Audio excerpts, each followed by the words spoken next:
We all know that Goodreads is going to pick, it's a popularity contest. We all know that, okay? Oh, and welcome back to my channel, everybody. For those who are new, welcome. My name is Monica, and I am going to talk about the Goodreads Choice Awards. I really don't have predictions. I just have assumptions. I feel like that they pick more women's fiction and pretend that it's romance, and then they stuff the romance genre with women's fiction, and that's what we have to vote on, when in fact we have really great romance books that could be nominated and that aren't. For me, I would love to see more historical romances get nominated. I would love to see more independent authors get nominated.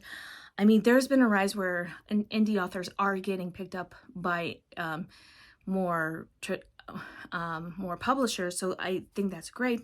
So let's just talk about some of them. So let's talk about the elephant in the room, and that is Happy Place by Emily Henry. This one has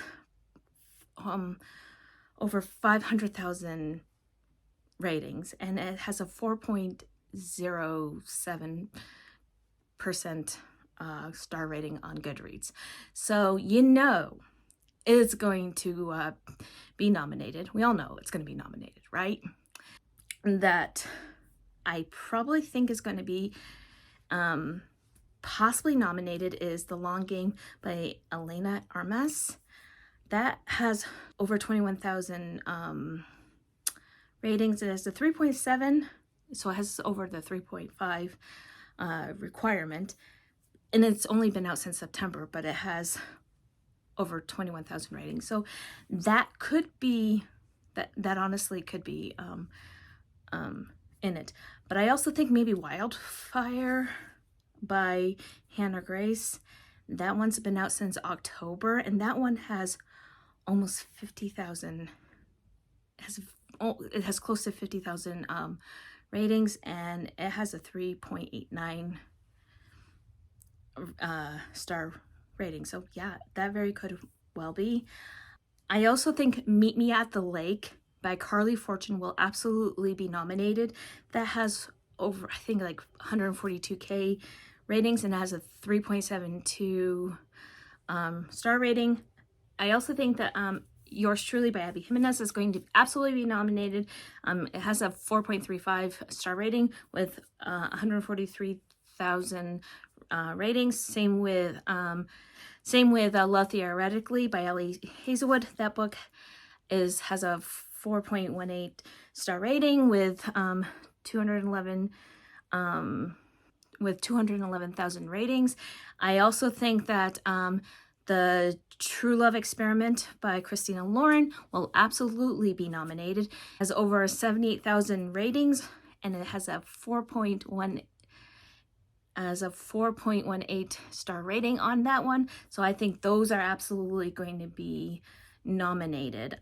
I also think Final Offer by Lauren Asher will be nominated. It has over 154,000 ratings and has a 4.27 star ratings right now on Goodreads. So I think that one could very well stick. Been optioned for a movie by Tyler Perry, I think, and it's Kennedy Ryan, Before I Let Go. It has over 35,000 ratings. It has a 4.38 rating. And I would hope so, because I mean, this is a really good book, and I would absolutely vote for it. I mean, it came out in November last year, so it's within the purview of the time period that they would be looking for. I also think that they would possibly put in Astrid Parker Doesn't Fail by Ashley Heron Blake. This has a 4.08 star rating. It has over 29,000 ratings on there. So yeah, I'm also possibly The 7-Year Slip by Ashley Poston. This has a 4.31. This one has almost 40,000, well, it's 39,794 ratings. So it's getting close. I also, and this one is stretching it, but it's been picked up. It's Unravel Me by Becca Mack. This has over 30,000 ratings with a 4.34 star rating. Now this one, I think could absolutely be nominated, and maybe a stretch, but I don't think so. And it is The Right Move by Liz Tom Ford. It has 120,598 ratings with 4.47 stars. This has been picked up by a publisher, which I think helps. They did a whole article on sports romance. This was mentioned. This book has been everywhere. So I think Catherine Center's Hello Stranger will be also nominated.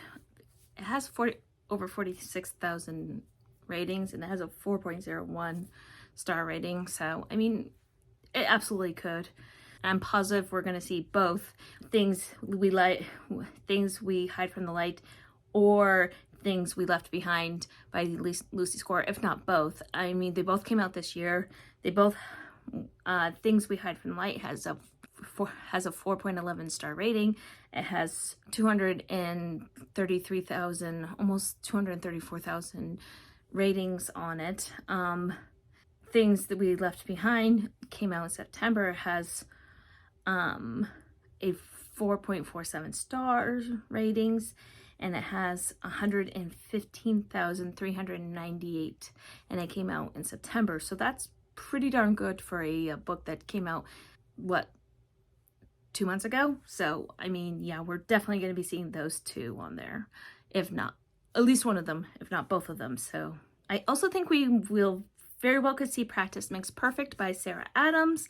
This one has 70,809 ratings, and it has a 4.06 star ratings on there. And this one has done really well. So I also think the people at Goodreads might pick King of Pride by Anna Wong. It has a 3.99 star rating. It has over 87,000 ratings on there, and Anna Wong does really well, so they might pick her. I think they could possibly nominate Out on the Limb by Hannah Bonham Young. This has over 25,000 reviews and has a 4.42 star rating. They've been known to throw in they would put in an Elsie Silver book, and she really blew up. She's been picked up by a publisher. I think if they would pick one, they'd probably pick Reckless, which has been really popular. It has over 72,000 ratings and has a 4.41 star. So now I could be way off base here for this next one, but because it feels very nostalgic, it's a hockey romance because it's next gen. It's been out for just not even a week. It has 8,394 ratings, 4.35 stars. And if you know what I'm talking about, it's The Graham Effect by Elle Kennedy. That one has been going around. They could actually throw this one in, and I really wouldn't mind them throwing this one in. I think this one would be a really great contender.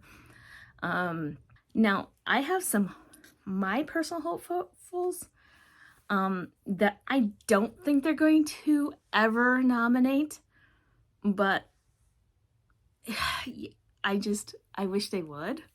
Like, I would love for them to do The Wolf and the Wildflower by Stacey Reed. That has 4.14 stars. They just don't do historical romances, which is really sad to me. I would love them to do The Duchess Takes a Husband by Harper St. George. That's 3.78 star rating. A Wicked Game by Kate Bateman has a 4.14 stars. they don't even have as many ratings as like most of the contemporaries. Like people aren't reading historicals like they were. So that's probably has something to do with it. I would love them to do Shadows of You by Catherine Cowles. This has a 4.44 star rating. Has almost 6,000 reviews. This came out maybe a week and a half ago, so that is a lot of ratings for such a short amount of time. So absolutely, I think that would be a great. I think also Crimson River should be nominated. That wasn't everybody's favorite, but that was one of my favorites. This has over 23,000 ratings and has a 4.2 star rating. Devaney Perry's never been nominated, as far as I know, for a Goodreads Choice Award. I think she has been very consistent as an author, and I think that she should be nominated. I think Catherine Cowles should be nominated. I think Candy Steiner should be nominated. There are so many great indie authors that should be recognized, and they are not being recognized by Goodreads. But that is a whole nother conversation. I think we might get a few surprises that are going to be nominated, and I'll be very interested to see if we do get some surprises, but we're going to get the same authors that are generally nominated over and over and over again. But I do think that Rebecca Yarros' Fourth Wing is going to be in the fantasy category. And I'm not going to say who I think is probably going to win for, because I don't even know who's going to be nominated. Once I get the nomination list, I probably will have an idea who's going to nominate. And then we can see who's going to take the top 20 and the top 10, and then we'll figure it out from there. But anyways, let me know who you think is going to be nominated down below. And I cannot wait to see who they're going to come out with the nominations. And if you made it this far in this video, please leave me any gold emoji. And also, don't forget to like, comment, subscribe, because it does help out. And until next time, my friends, happy reading. Bye.